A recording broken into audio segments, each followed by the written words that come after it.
Me enamoré de alguien en un videojuego sin saber que siempre estuvo a mi lado. Voy a contarles algo que todavía me cuesta creer que pasó de verdad. Me enamoré de alguien a través de un videojuego. Hablamos durante meses, compartimos cosas que no le cuento a casi nadie, y yo sabía con certeza que lo que sentía era real aunque nunca hubiera visto su cara. Y cuando finalmente descubrí quién era, me di cuenta de que llevaba 4 años cruzándome con ella en los pasillos de la universidad sin haberla visto de verdad ni una sola vez. Eso es lo que pasó. Y todavía no sé si reírme o quedarme quieto procesándolo. Todo empezó hace casi 2 años, cuando mi grupo de amigos de la universidad decidió que íbamos a jugar Final Fantasy XIV juntos. La lógica era simple. Salir se había vuelto caro, todos estábamos en esa etapa rara de principios de los 20 donde ya no quieres ir a bares pero tampoco quieres quedarte solo en casa mirando el techo, y alguien propuso el juego como solución. No recuerdo exactamente quién lo propuso, creo que fue Marcos, que siempre tiene alguna idea para juntar al grupo sin que implique gastar dinero. La propuesta fue bien recibida por todos y en menos de una semana los 4 estábamos instalando el juego con distintos niveles de entusiasmo. Parecía buena idea. Para ellos resultó serlo desde el primer día. Para mí fue un desastre inmediato y prolongado. No estaba acostumbrado a los MMO. Nunca había jugado nada de ese estilo, venía de juegos más simples, más directos, donde las mecánicas se aprendían solas en media hora. Final Fantasy XIV no funciona así. Tiene capas y capas de sistemas que se van revelando de a poco, un vocabulario propio que al principio parece otro idioma, roles dentro del grupo que implican responsabilidades específicas que yo no entendía en absoluto. Me perdía en los menús, no sabía qué botones usar en combate, elegía las opciones equivocadas en las quests y tenía que repetirlas desde el principio. Y lo peor. Moría constantemente en dungeons donde, según mis amigos, la dificultad era tan baja que básicamente era imposible morir si prestabas un mínimo de atención. Yo moría igual. Mis amigos eran pacientes pero yo notaba que les bajaba el ritmo. Había momentos donde los 3 estaban listos para avanzar y yo todavía estaba tratando de entender qué había pasado en el último encuentro. Empecé a sentir esa presión silenciosa de ser el eslabón débil del grupo, que es una sensación bastante incómoda aunque nadie diga nada en voz alta. Entonces tomé una decisión, empezar a conectarme antes que ellos para practicar solo. Sin presión, sin nadie mirando, sin la incomodidad de frenar a los demás. Fue en esas sesiones solitarias donde la conocí. Su personaje se llamaba Lara Asheville. Era un hombre de fantasía típico, nada que llamara la atención especialmente. La primera vez que interactuó conmigo yo estaba parado en medio de una zona de principiantes mirando el mapa como si estuviera escrito en un idioma que nunca había estudiado. Llevaba 10 minutos sin moverme, girando la cámara, abriendo y cerrando el inventario sin saber qué estaba buscando, con esa sensación específica de estar completamente perdido pero sin saber ni por dónde empezar a dejar de estarlo. Y entonces apareció su personaje al lado del mío, sin aviso, y en el chat apareció el mensaje, ¿estás buscando algo o simplemente decoras el paisaje? Me reí solo en mi habitación. Fue una risa genuina, de esas que te agarran por sorpresa. Le respondí que estaba buscando una quest y que el juego me tenía completamente derrotado, que llevaba 3 semanas jugando y todavía no entendía la mitad de lo que pasaba en pantalla. No sé por qué fui tan honesto de entrada, supongo que el anonimato lo facilita. Ella respondió sin burlarse, sin el tono condescendiente que a veces tienen los jugadores con experiencia cuando hablan con alguien nuevo. Dijo simplemente, vamos, te llevo. Y así empezó todo. Durante las semanas siguientes, Lyra se convirtió en algo así como mi guía no oficial dentro del juego. Me explicaba mecánicas con una paciencia que yo no merecía, me llevaba a hacer quests que yo solo nunca hubiera podido terminar, me decía qué equipo conseguir y por qué ese y no otro, me advertía antes de los encuentros difíciles para que no me agarraran por sorpresa. Era el tipo de ayuda que hace que algo frustrante se vuelva disfrutable, y en pocas semanas pasé de odiar el juego a querer conectarme todos los días. Pero lo que más me gustaba no era la ayuda en sí. Era como hablaba. Tenía una forma de escribir muy específica que no se parecía a la de casi nadie con quien hubiera hablado antes en ese contexto. Humor seco, apareciendo justo cuando menos lo esperabas. Directa sin ser fría. Sin exceso de emojis ni de signos de exclamación, sin el relleno que mucha gente usa para suavizar lo que dice. Cuando algo era gracioso lo decía de forma graciosa y cuando algo era serio lo decía de forma seria, sin dramatismo pero sin fingir que las cosas no importaban cuando importaban. Me hacía reír constantemente y al mismo tiempo me hacía pensar, y esa combinación es bastante difícil de encontrar. Las sesiones fueron volviéndose más largas de manera completamente natural, sin que ninguno de los dos lo planeara. Dejaron de ser te ayudo con esta quest y se convirtieron en quedarnos 2 o 3 horas explorando zonas que ninguno necesitaba explorar, simplemente porque nos gustaba hablar mientras lo hacíamos. Había noches donde yo ya había completado todo lo que tenía pendiente pero seguía conectado porque la conversación era buena y no quería que terminara. El juego había pasado a ser casi una excusa, un fondo de pantalla para algo que en realidad era otra cosa. Me fue contando cosas de su vida. No de golpe, sino de a poco, como pasa con las personas reales cuando confían de verdad. Me dijo que estudiaba diseño, que le apasionaba pero que los proyectos grupales la agotaban porque siempre terminaba siendo quien más trabajaba. Que vivía con una compañera de piso que le caía mal desde el primer mes pero que el contrato era largo. Que su familia era complicada de una manera que no quería explicar en detalle pero que estaba aprendiendo a manejar.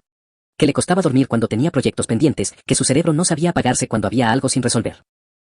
Yo le contaba cosas también. Cosas que no le contaba a mis amigos de la universidad porque con ellos siempre había una dinámica tácita de todo bien, todo normal, ese contrato social no escrito donde nadie muestra demasiado para no incomodar al grupo. Con Lyra no había ninguna imagen que mantener. No había historia previa, no había expectativas sobre quién se supone que soy, no había nadie que me fuera a ver al día siguiente con lo que le hubiera dicho la noche anterior. Había una libertad en eso que no supe apreciar completamente hasta mucho después. Hubo una noche, creo que a los 2 meses de conocernos, en la que estuvimos jugando hasta las 4 de la mañana. No recuerdo exactamente de qué hablamos, pero cuando cerré el juego me quedé sentado en silencio en mi silla durante un momento, sin hacer nada, sin agarrar el teléfono ni poner música. Solo quieto. Y pensé que hacía mucho tiempo que no me sentía tan genuinamente cómodo hablando con alguien. Esa sensación me inquietó. Porque no sabía nada real de ella. No sabía su nombre verdadero, no sabía cómo era físicamente, no sabía en qué ciudad vivía.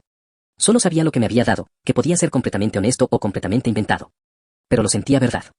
De una manera que no sabía bien cómo justificar pero que tampoco podía ignorar.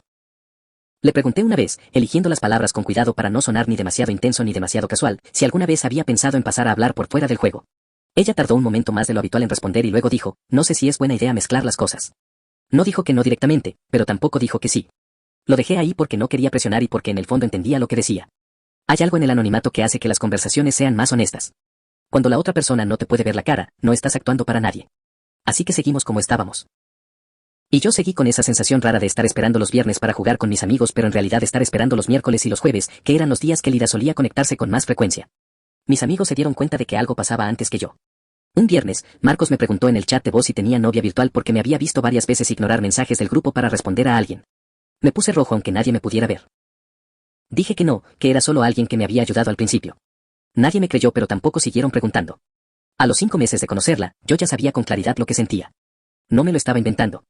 Era esa sensación de querer que le vaya bien en todo, de alegrarte cuando se conecta, de quedarte pensando en algo que dijo horas después de haber cerrado el juego. Sé que suena ridículo porque era una persona que no había visto nunca. Pero los sentimientos no piden permiso ni esperan a que la situación sea conveniente. No le dije nada. Le tenía miedo a arruinar lo que teníamos. Entonces, una noche mientras hacíamos una quest, ella me preguntó algo que no esperaba, ¿cómo te llamas en la vida real? Me quedé un segundo quieto. Llevábamos meses hablando y nunca habíamos cruzado esa línea. Le pregunté por qué lo preguntaba ahora. Dijo, porque creo que te conozco suficiente como para saber tu nombre. Le dije que me llamaba Daniel. Hubo una pausa larga. Más larga de lo normal. Luego escribió, ok. Gracias. Y no dijo nada más por un rato. Siguió jugando como si nada, pero algo había cambiado levemente en el tono, como cuando alguien está pensando en otra cosa mientras habla contigo. No supe qué significaba ese silencio. No pregunté. A los pocos días dejó de conectarse. No de golpe, sino de a poco. Primero faltó un miércoles, luego un jueves. Después pasó una semana entera sin que la viera online. Le mandé un mensaje por el chat interno del juego preguntando si estaba bien. No respondió. Esperé otra semana. Nada. Eso fue lo peor. No saber si había pasado algo, si le había molestado algo que yo hubiera dicho, si simplemente había decidido dejar el juego. El silencio es mucho más pesado que cualquier respuesta mala, porque con el silencio tu cabeza inventa todas las versiones posibles y casi todas son las peores. Estuve un mes así. Conectándome sin ganas, revisando si estaba online, diciéndome que ya me olvidaba y luego revisando de nuevo. Mis amigos notaron que estaba raro pero yo no lo explicaba bien y ellos no insistían. El giro llegó en una cena. Una cena normal de grupo, en casa de Valeria, que es amiga mía desde el primer año de universidad. Éramos como 8 personas, algunos los conocía bien y otros eran amigos de amigos. Estábamos comiendo y en algún punto la conversación cayó en videojuegos, como pasa inevitablemente cuando hay cierto tipo de personas en una habitación. Valeria dijo que había estado jugando Final Fantasy XIV. Yo levanté la vista del plato. Le pregunté desde cuándo. Dijo que desde hacía casi 2 años, que al principio le había costado mucho entrar pero que lo había aprendido de a poco, ayudando a jugadores nuevos porque eso la había ayudado a ella a entender mejor el juego. Algo en mi cabeza empezó a moverse muy despacio, como cuando sabes que algo importante está pasando pero tu mente tarda un segundo en procesar exactamente qué es. Le pregunté cómo se llamaba su personaje. Me miró raro, como si fuera una pregunta extraña viniendo de mí. Dijo, Lyra. Lyra Asbale. No sé exactamente qué cara puse, pero debió ser bastante evidente porque ella frunció el ceño y preguntó si estaba bien. Le pregunté, en voz más baja que el resto de la conversación, ¿le preguntaste el nombre real a alguien hace unas semanas?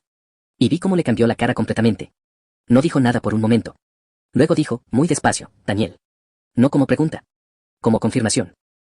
La mesa siguió con su conversación. Nadie notó nada. Pero los dos nos quedamos en silencio durante lo que me pareció un tiempo muy largo, con la cena enfrente y ese descubrimiento flotando entre los dos como algo que ninguno sabía bien cómo sostener. Necesito que entiendan quién es Valeria para que esto tenga el peso que tuvo en ese momento. Valeria y yo nos conocemos desde hace 4 años. Empezamos la carrera el mismo año, estuvimos en varias materias juntos, tenemos amigos en común, nos cruzamos en cumpleaños, en trabajos grupales, en 1000 situaciones distintas. No somos íntimos pero tampoco somos desconocidos lejanos. Es ese tipo de persona que está en tu vida de fondo, presente pero sin protagonismo, alguien a quien saludas con genuina calidez pero con quien nunca has tenido una conversación que realmente importe. Nunca habíamos tenido una conversación larga de verdad. Siempre era el contexto del grupo, siempre había más gente, siempre el tema era algo colectivo que no requería que ninguno de los dos mostrara demasiado de sí mismo. Y sin saber que era ella, yo le había contado cosas que no le contaba a casi nadie.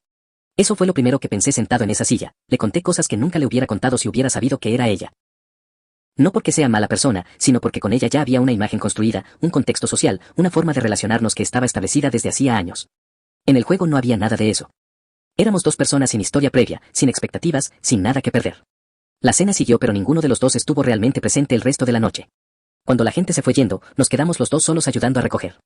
En un momento, mientras recogíamos vasos de la mesa, ella dijo sin mirarme, cuando me dijiste que te llamabas Daniel no lo podía creer.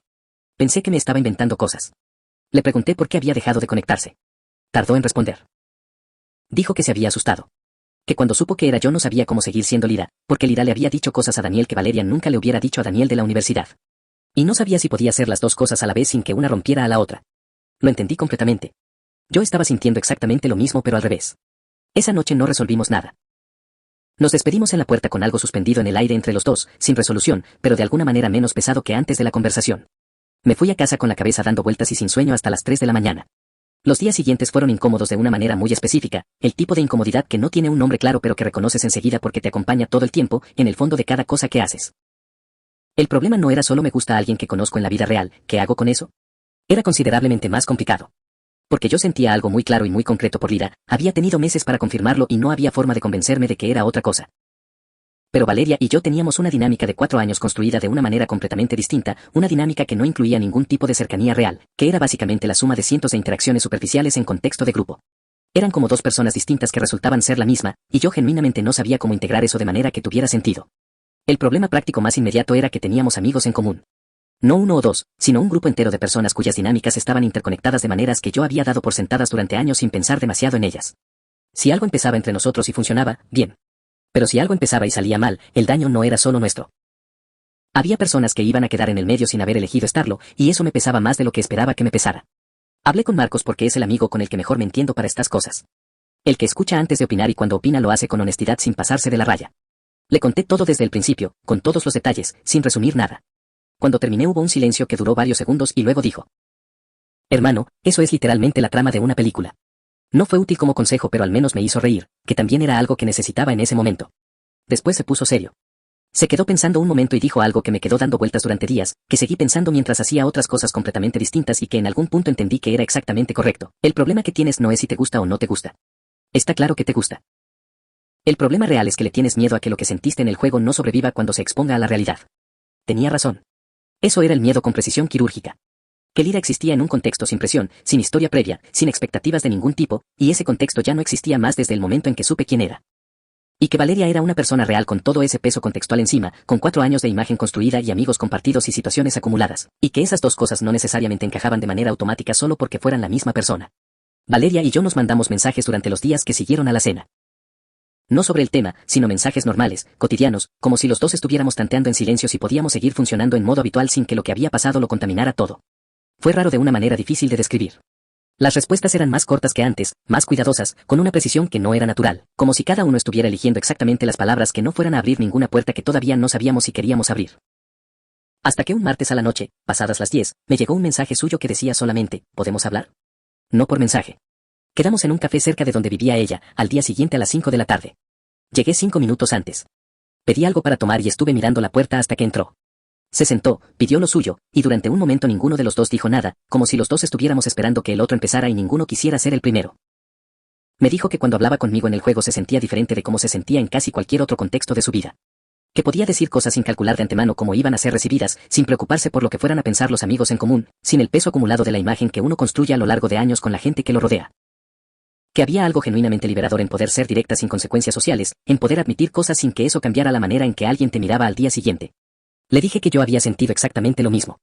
Y luego los dos nos quedamos callados porque el siguiente paso lógico de esa conversación era la pregunta obvia: ¿él y entonces qué hacemos con esto?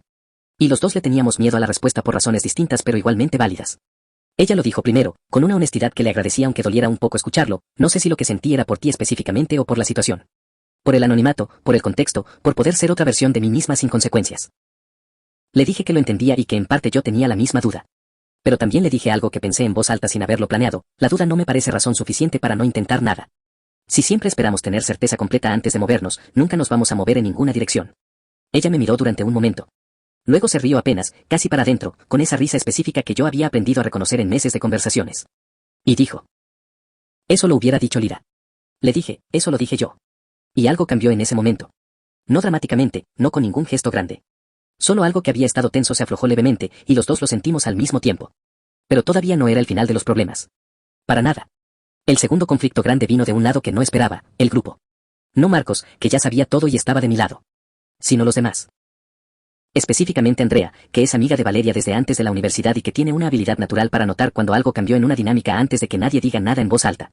Es el tipo de persona que lee una habitación mejor que nadie y que casi nunca se equivoca cuando siente que algo está pasando. En un asado, un par de semanas después del café, Andrea nos miró a los dos en algún momento de la noche y dijo, sin preámbulo y sin bajar la voz lo suficiente: ¿qué está pasando entre ustedes? Valeria y yo nos miramos. No dijimos nada de inmediato, y ese silencio fue suficiente para Andrea, que dijo simplemente, ah. No con tono de problema, sino de alguien que acaba de confirmar lo que ya sospechaba desde hace tiempo. Pero después agregó algo que nos golpeó a los dos con una fuerza que no esperábamos: ojalá que estén seguros de lo que hacen, porque si eso sale mal va a partir el grupo al medio. No lo dijo con maldad. Lo dijo como alguien que quiere genuinamente a las dos personas involucradas y no quiere perder a ninguna de las dos. Pero dicho en voz alta, en un asado, con gente alrededor aunque estuviera en voz relativamente baja, tuvo un peso enorme. Porque no era solo una opinión personal. Era un recordatorio de todo lo que estaba en juego más allá de nosotros dos. Valeria estuvo callada el resto de la noche. Yo también. En el camino de vuelta a casa le mandé un mensaje diciéndole que lo que había dicho Andrea me había afectado pero que no quería que me afectara más de lo que debía. Ella respondió después de un rato: a mí también me afectó. Necesito pensar. Y ahí empezó una semana en la que básicamente no hablamos. Esa semana fue dura de una manera muy específica. No de manera dramática, no con peleas ni con escenas. Sino de manera sorda, continua, como un ruido de fondo que no te deja concentrarte en nada.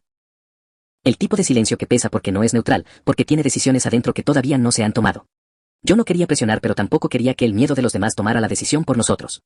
Había algo que me parecía profundamente injusto en eso, que dos personas que sentían algo real tuvieran que frenarse porque otros tenían miedo de incomodarse. Que la comodidad de un grupo pudiera pesar más que algo genuino entre dos personas. Pero también entendía que no era tan simple. Que Andrea no había dicho eso desde la maldad sino desde el miedo a perder algo que también le importaba. Que el grupo no era un obstáculo arbitrario sino personas reales con sus propias inversiones emocionales en las dinámicas que habíamos construido todos juntos durante años. No tenía una respuesta clara. Solo tenía la sensación de que el tiempo se estaba acabando de una manera que no sabía bien cómo definir. El miércoles de esa semana me conecté al juego. Sin una razón especial, solo porque necesitaba hacer algo con las manos y no sabía qué.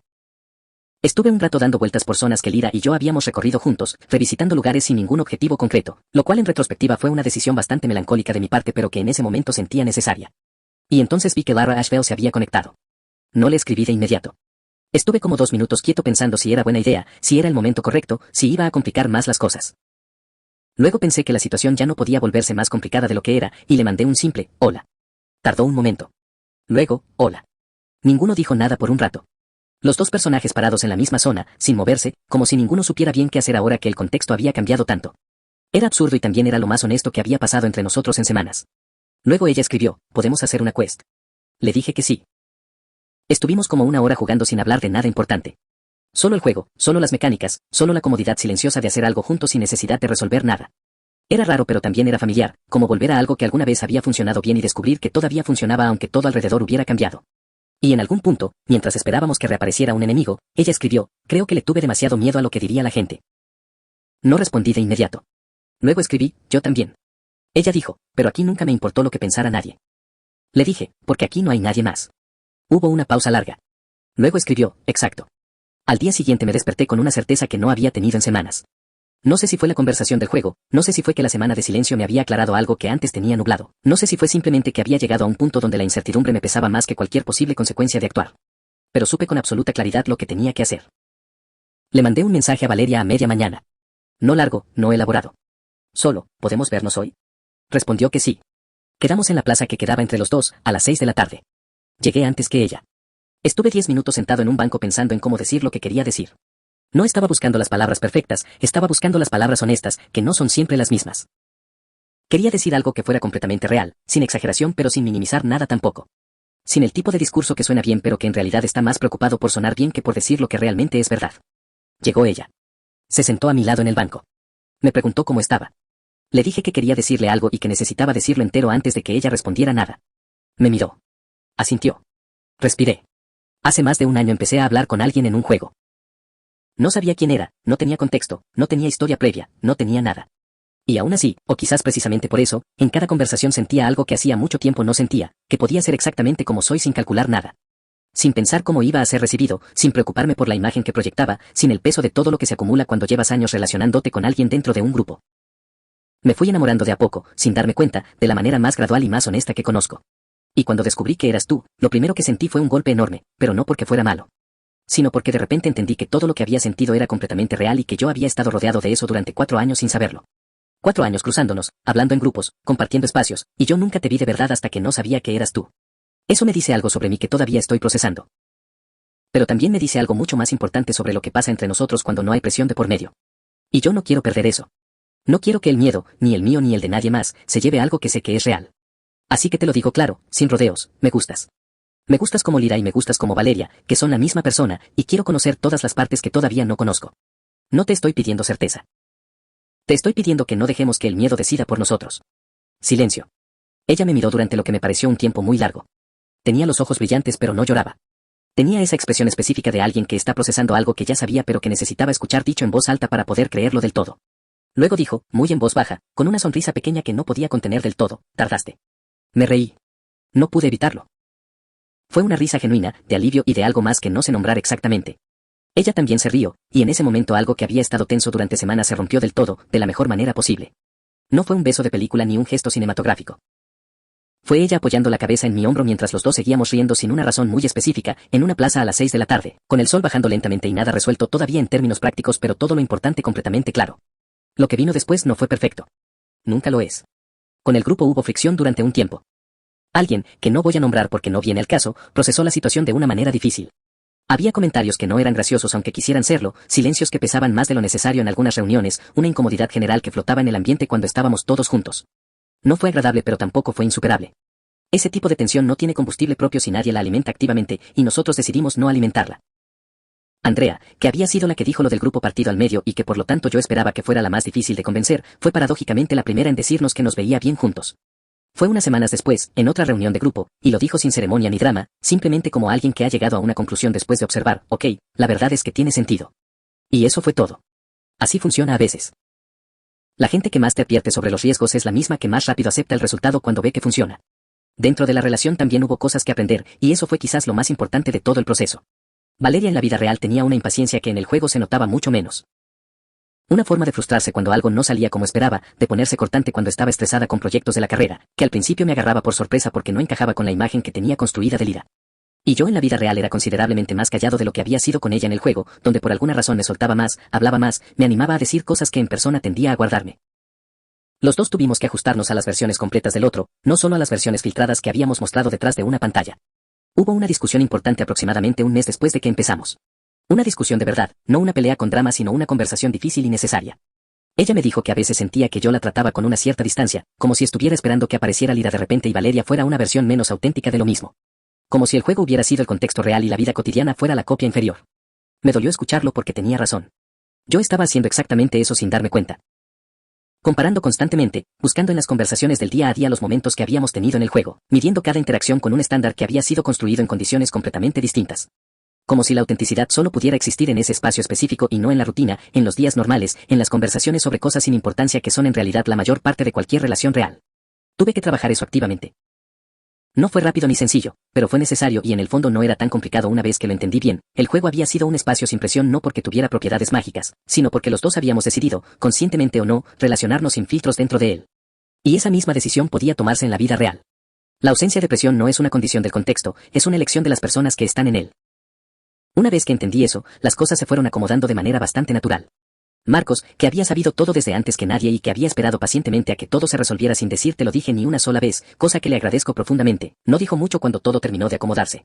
Un día, tomando algo los dos solos, simplemente me dijo con total tranquilidad, tenía razón. Le pregunté sobre qué. Dijo, que lo de la película iba a tener final feliz. Y siguió con su café como si nada, sin necesitar ningún reconocimiento adicional. Lo que más me sorprendió de todo esto, mirándolo ahora desde acá con suficiente distancia como para verlo con claridad, no fue el descubrimiento en sí ni el drama que vino después. Lo que más me sorprendió fue entender algo que suena completamente obvio cuando lo dices en voz alta pero que no lo es tanto cuando lo vives desde adentro, que la forma en que conoces a alguien cambia de manera radical lo que ves de esa persona. Valeria y yo nos conocíamos de vista desde hacía 4 años.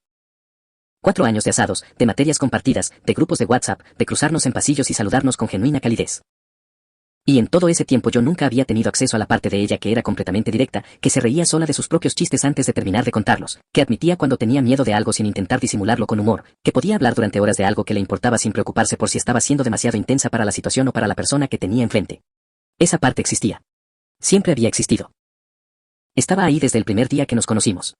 Pero yo nunca la había visto porque el contexto en el que nos conocíamos no lo permitía, o más precisamente, porque ninguno de los dos había encontrado la manera de mostrarse completamente dentro de ese contexto. El contexto social actúa como un filtro. Los amigos en común, las expectativas tácitas de cómo te comportas con gente del grupo, la imagen que uno construye de manera casi involuntaria a lo largo del tiempo, todo eso va depositando capas entre las personas sin que nadie lo decida conscientemente. No es malicioso. No es falso tampoco. Es simplemente la manera en que funcionamos cuando estamos dentro de estructuras sociales que tienen historia y que tienen cosas que perder. El juego había eliminado ese filtro sin que ninguno de los dos lo planeara. Habíamos entrado a ese espacio sin historia compartida, sin nada en juego, sin ningún incentivo para construir una imagen en lugar de simplemente ser. Y en esas condiciones habíamos sido más nosotros mismos que en 4 años de conocernos en la vida real. No estoy diciendo que los videojuegos sean el mejor lugar para conocer gente ni que el anonimato sea siempre bueno o que esta historia debería repetirse. Sé perfectamente que puede salir muy mal. Sé que hay personas que usan ese anonimato para construir versiones completamente falsas de sí mismas, para manipular, para engañar. Tuve mucha suerte de que no fuera el caso y soy consciente de eso. Pero lo que sí me llevo, lo que cambió de manera permanente en la forma en que me relaciono con la gente, es que aprendí a escuchar de una manera diferente. Aprendí que las personas que ya están en tu vida pueden seguir sorprendiéndote completamente si les das el espacio y las condiciones para hacerlo. Que a veces el problema no es la persona sino el formato en el que la conoces, el marco dentro del cual se produce el encuentro. Y aprendí a no dar por sentado que conozco a alguien solo porque llevo tiempo viendo su versión de grupo. Hoy hace 7 meses desde la cena donde todo salió a la luz. Estamos juntos. No fue de un día para el otro ni fue fácil en todos los momentos, pero fue real desde el principio y eso hace que valga cada parte complicada. Estamos bien de una manera que se siente sólida, no frágil, no dependiente de que todo salga perfecto sino construida sobre algo que los dos sabemos que es genuino. La semana pasada jugamos Final Fantasy XIV juntos. Los dos, con nuestros personajes, haciendo la misma quest que habíamos hecho la primera vez que hablamos, hace ya más de un año. Fue idea de ella y me pareció perfecta desde el momento en que lo propuso. En algún punto de la sesión, mientras jugábamos sentados en el mismo sillón con nuestras pantallas, ella me escribió por el chat del juego aunque estábamos a 30 centímetros de distancia: ¿estás perdido o decoras el paisaje? Me reí tanto que tuve que pausar el juego. Ella también se reía, mirando su pantalla con esa expresión de satisfacción de alguien que sabía exactamente el efecto que iba a tener lo que acababa de escribir. Le respondí por el chat también, siguiendo el juego. Las dos cosas, como siempre.